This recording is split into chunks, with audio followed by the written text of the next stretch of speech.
Hello guys, welcome back to my YouTube channel. അപ്പൊ ഇന്ന് ഞാനൊരു മഷ്റൂം റെസിപ്പി ആയിട്ടാണ് വന്നിട്ടുള്ളത്. അപ്പൊ ഇത് നമ്മൾ സൂപ്പർ മാർക്കറ്റിൽ നിന്ന് വാങ്ങിച്ചിട്ടുള്ള മഷ്റൂം ആണ്. അപ്പൊ നമ്മൾ പലരും വീടുകളിലൊക്കെ ഉണ്ടാവുന്നതും ഒക്കെ ഉപയോഗിക്കാറുണ്ട്. അപ്പൊ ഞാൻ അത് ഇതുവരെ ഉപയോഗിച്ചിട്ടില്ല. അപ്പൊ എന്തായാലും ഇതിന്റെ മുകളിലുള്ള തൊലി ആദ്യം ഒന്ന് റിമൂവ് ചെയ്ത് കളയണം. അപ്പൊ അതിന്റെ മുകളിലുള്ള കളറും ഒക്കെ ഒന്ന് പോയി കിട്ടും. അപ്പൊ എല്ലാം ഞാൻ ഓരോന്നായിട്ട് എടുത്തിട്ട് തൊലിയൊക്കെ കളഞ്ഞ് ക്ലീൻ ചെയ്തെടുക്കുകയാണ്.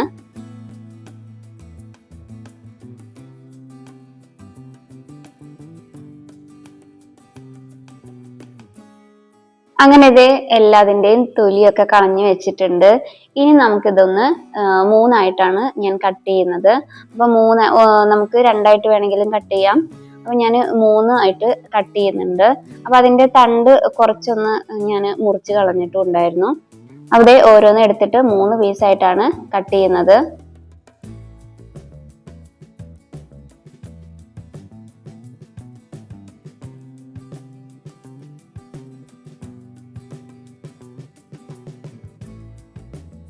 ഇനി നമ്മളിതൊരു പാത്രത്തിലേക്ക് മാറ്റി അതിൽ കുറച്ച് മഞ്ഞൾപ്പൊടിയും വെള്ളവും ഒഴിച്ച് ഒരു 10 മിനിറ്റ് അങ്ങനെ തന്നെ വെക്കേണ്ടതാണ്. അപ്പൊ ഇതിലുള്ള ചെറിയ അണുക്കളും കാര്യങ്ങളൊക്കെ ഒന്ന് പോവാനായിട്ടാണ് ഈ മഞ്ഞൾപ്പൊടി വെള്ളത്തിലിട്ട് വെക്കുന്നത്. അപ്പൊ നമ്മളിനി മഷ്റൂം മസാല കഴിക്കുന്നത് ചപ്പാത്തിയുടെ കൂടെയാണ്. അപ്പൊ ഞാനത് മഞ്ഞൾപ്പൊടി വെള്ളത്തിൽ ഇട്ട് വെച്ച ആ ഒരു സമയം കൊണ്ട് ചപ്പാത്തി മാവും കുഴച്ചെടുക്കുകയാണ്. ഏകദേശം 10 മിനിറ്റ് കഴിഞ്ഞതിന് ശേഷം ഞാൻ ഈ മഷ്റൂം മഞ്ഞൾപ്പൊടി വെള്ളത്തിൽ നിന്ന് മാറ്റുകയാണ്. അതിനുശേഷം നമുക്കിത് നന്നായിട്ട് വാഷ് ചെയ്തെടുക്കണം. എന്നിട്ടത് വെള്ളം വാരാനായിട്ട് കുറച്ചു നേരം വെക്കുക.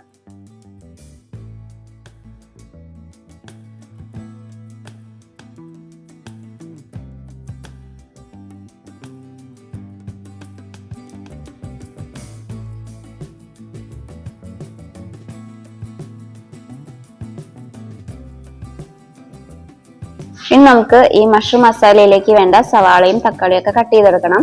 ഞാൻ 2 സവാളയാണ് എടുത്തിട്ടുള്ളത്. സവാളയും തക്കാളിയും നല്ല ചെറുതായിട്ട് വേണം കട്ട് ചെയ്യാനായിട്ട്.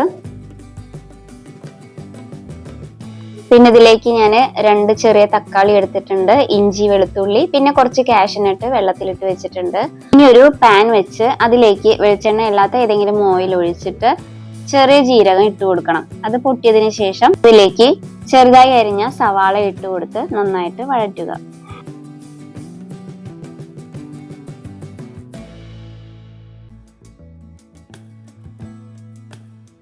ഇനി ഉള്ളി നന്നായിട്ട് വഴന്നു വരുമ്പോൾ അതിലേക്ക് ഇഞ്ചി വെളുത്തുള്ളി പേസ്റ്റോ അല്ലെങ്കിൽ നന്നായിട്ട് ചതച്ചതോ ഇട്ട് കൊടുക്കാം.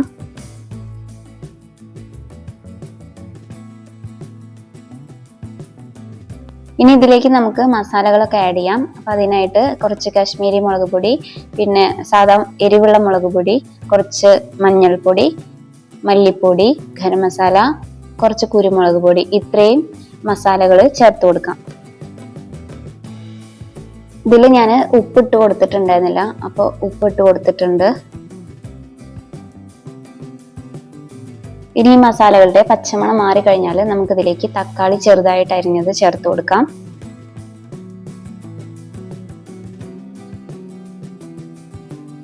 ഇത് നന്നായിട്ട് ഇളക്കി കൊടുത്തതിന് ശേഷം കുറച്ചു നേരം അടച്ചു വെച്ച് വേവിക്കാം.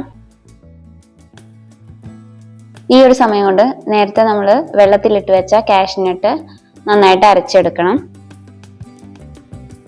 അതേ തക്കാളിയൊക്കെ നന്നായിട്ട് വഴന്നു വന്നിട്ടുണ്ട്. ഈ ഒരു സമയം നമുക്ക് ഇതിലേക്ക് മഷ്റൂം കട്ട് ചെയ്തത് ഇട്ട് കൊടുക്കാം.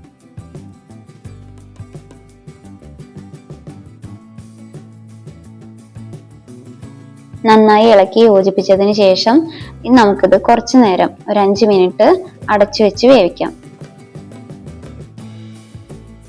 5 മിനിറ്റ് കഴിഞ്ഞതിന് ശേഷം നമ്മളിതേ തുറന്ന് നോക്കിയപ്പോൾ മഷ്റൂം ഒക്കെ നന്നായിട്ട് അതിൽ നിന്നും വെള്ളമൊക്കെ നന്നായിട്ട് ഇറങ്ങി വന്നിട്ടുണ്ട്. ഈ ഒരു സമയത്ത് നമുക്ക് കുറച്ചും കൂടി വെള്ളം, ആവശ്യത്തിനുള്ള ഗ്രേവിക്ക് അനുസരിച്ചുള്ള വെള്ളം ചേർത്ത് കൊടുത്ത് ഒരു 2-3 മിനിറ്റ് കൂടി അടച്ചു വെച്ച് വേവിക്കാം.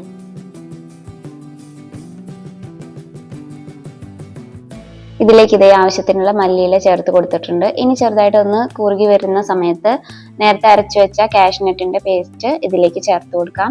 ഇനി ഒന്ന് ചെറുതായിട്ടൊന്ന് ചൂടായതിനു ശേഷം തീ ഓഫ് ചെയ്യാം.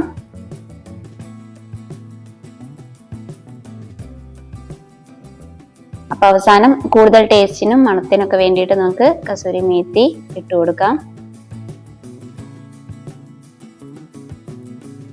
അപ്പൊ മഷ്റൂം മസാല നമ്മളിവിടെ റെഡിയാക്കിയിട്ടുണ്ട്. ഇനി നമുക്ക് ചപ്പാത്തിയൊക്കെ ചുട്ടെടുക്കണം. അപ്പോൾ ചപ്പാത്തിയുടെ കൂടെ കഴിക്കാനായിട്ടാണ് നമ്മൾ ഈ മഷ്റൂം മസാല ഉണ്ടാക്കിയിട്ടുള്ളത്.